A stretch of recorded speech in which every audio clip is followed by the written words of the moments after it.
everyone. For those who don't know me, I'm Kat. I'm a wife, a homeschool mom, and an avid reader. For everyone else, welcome back.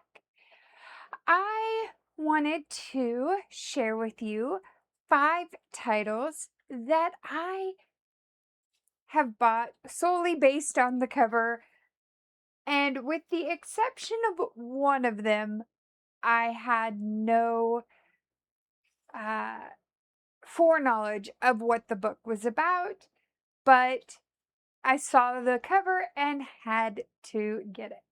The first title that I have on this list is a book that was not my blind title going into.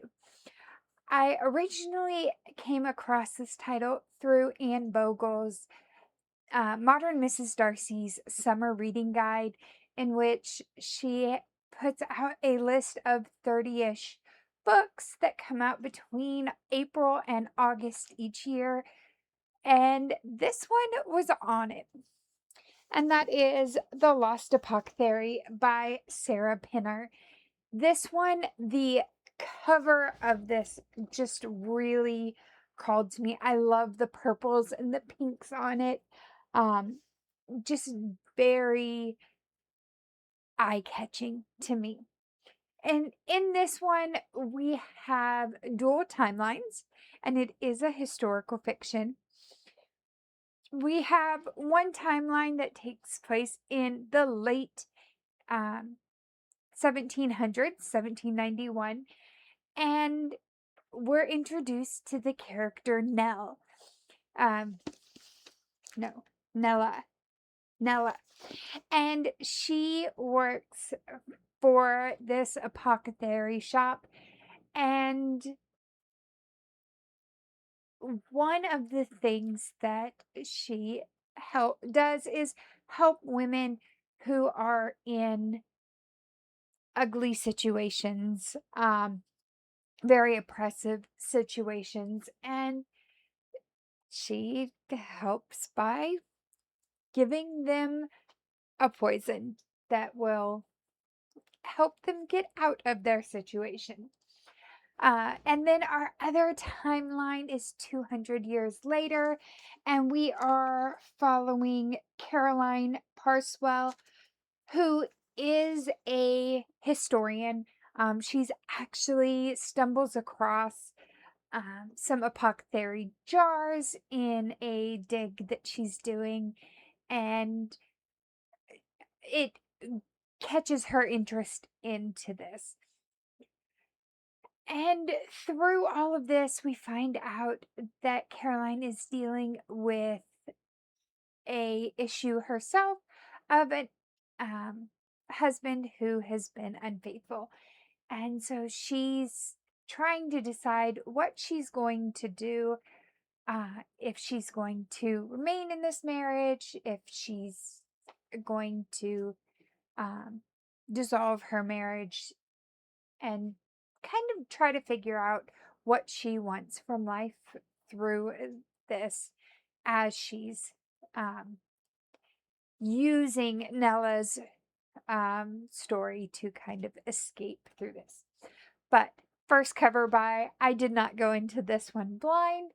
I really enjoyed this one when I read it in 2022. I believe I gave it 5 stars, and the audiobook was amazing. This next one I saw on the shelf at my local bookstore and just really fell in love with the cover. It's a cute cover, and this one is The Baby Dragon Cafe by A.T. Qureshi. Forgive me if I have totally butchered that. I'm sure I have. But I just really loved this little dragon on the cover, and the one up here just totally drew my eyes to it. It does have foiling on it, so lots of things going on with this cover, and it was just so cute. So I picked it up. Funny thing, my daughter also saw it at Barnes and Noble a few months later and asked if it was a book that she could read. Um, it is a magical or a fantasy romance, and so when she heard that, she kind of lost interest just because she knows that many of the adult fantasy romance have more in them than she is interested in. She just liked the dragons. So the Baby Dragon Cafe, we have Saphira, who opens a cafe for her customers with pet baby dragons. She isn't expecting it to be quite so hard to keep the fires burning, but her young dragon patrons keep incinerating the furniture, which means selling coffee isn't covering her costs. Local heartthrob Aiden is a gardener, though his disobedient baby dragon is a major distraction from his beloved plants. However, Saphira's cafe gives him an idea. He'll ask Saphira to train his dragon and pay her enough to keep the cafe afloat. They know they're the answer to each other's problems. But happy-go-lucky Saphira and gorgeous but grumpy Aiden couldn't be more different. Can they find a way to work together and maybe even ignite some fire of their own? So this one looked really cute. I have not started this one yet, although it has been on my bookshelf for about 6 months now. I'm gonna have to get to it very soon.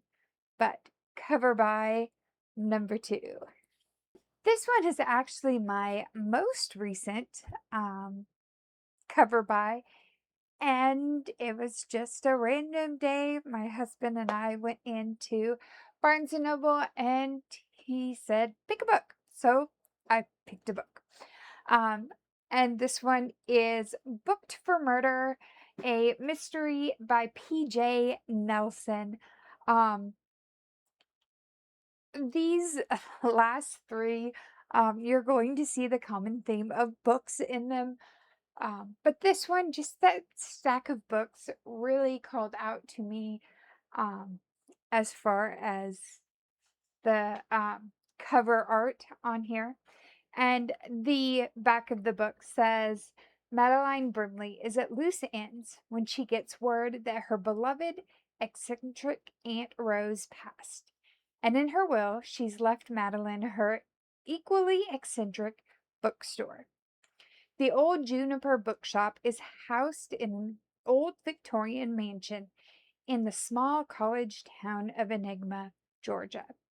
But when Madeline arrives in her beat-up Fiat, the gazebo in the backyard is set ablaze, and a late-night caller threatens to burn the whole store down if she doesn't leave immediately. Madeline Brimley is not one to be intimidated. That is, until there's another fire and a murder in the store itself. Now, with the cloud of suspicion falling over her, it's up to Madeline to untangle the skein of secrets and find a killer before she herself is the next victim. So, this one, just like I said, the cover art really called me in, and I'm always down for a good mystery. Continuing on the bookshop theme, the next book is a magical realism, and it's the Vanishing Cherry Blossom Bookshop by Takua Asakura. So I know I butchered that one. But this one, I was in Barnes and Noble, and it was one of the, if you buy a drink in the cafe, you can get this book for $5. So I went ahead and picked it up. It just really called to me in this. And this one, too, just like the Baby Dragon Cafe, has the foil, although this one is a pink foil on it. And this one um, takes place over the course of a year. And it says, "Welcome to the Cherry Blossom Bookshop, a haven for book lovers that only appears during the fleeting cherry blossom season. Nestled amidst the bloom of delicate petals, you'll find a sanctuary for those burdened by regrets and past sorrows. Here, Sakura, the mysterious young owner, and her wise calico cat, Koboka, patiently await the arrival of souls in need of solace and healing. Told over four seasons, each visitor to the bookshop holds a book that bridges their past and present, guiding them toward understanding and acceptance. With the antique charm of the shop and the soothing aroma of freshly brewed coffee, Sakura and uh, Koboko, help their guests confront their lingering sadness through the power of stories, enabling them to move forward with renewed hope. So, this one also just really called to me when I saw it, caught my eye, and I am excited to eventually start this one. And the last title that I have to share with you today um, is The Wishing Game by Meg Schaefer. This one, again, the book covers on the book cover just really caught my attention when I saw it. I won't lie, there is a blurb on the cover that caught my attention or that drew me to the book even more. And it says, "Clever, dark, and hopeful, V.E. Schwab." So this one, V.E. Schwab is one of those authors that is an auto buy for me. And so the fact that she blurbed on this one just really um, added to its charm of the cover. And this one says, "Lucy Hart knows better than anyone what it's like to grow up without parents who love her. In a childhood marked by neglect and loneliness, Lucy found her solace in books, namely the Clock Island series by Jack Matterson. Now a 26-year-old teacher's aide, Lucy is able to share her love of reading with bright young students, especially 7-year-old orphan Christopher Lamb. Lucy would give anything to adopt Christopher, but even the idea of becoming a family seems like an impossible dream without proper funds and stability.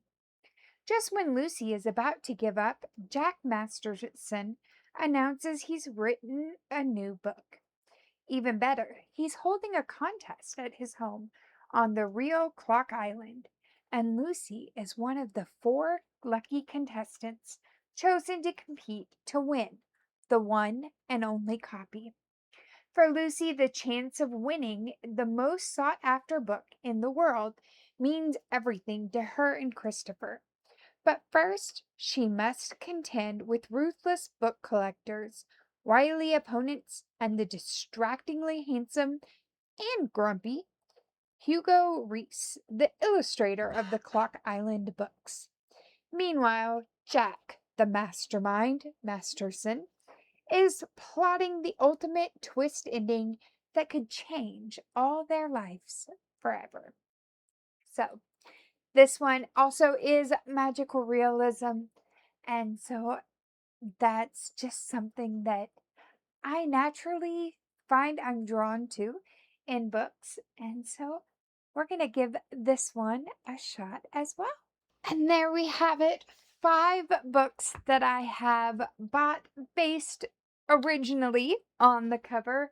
And 4 of them I'm going in almost completely blind, not having had anyone I know or trust tell me that they are great books. So we're gonna give these, especially these four, a shot, and hopefully I enjoy it as much as I did The Lost Apothecary. I'll see you next time. Bye.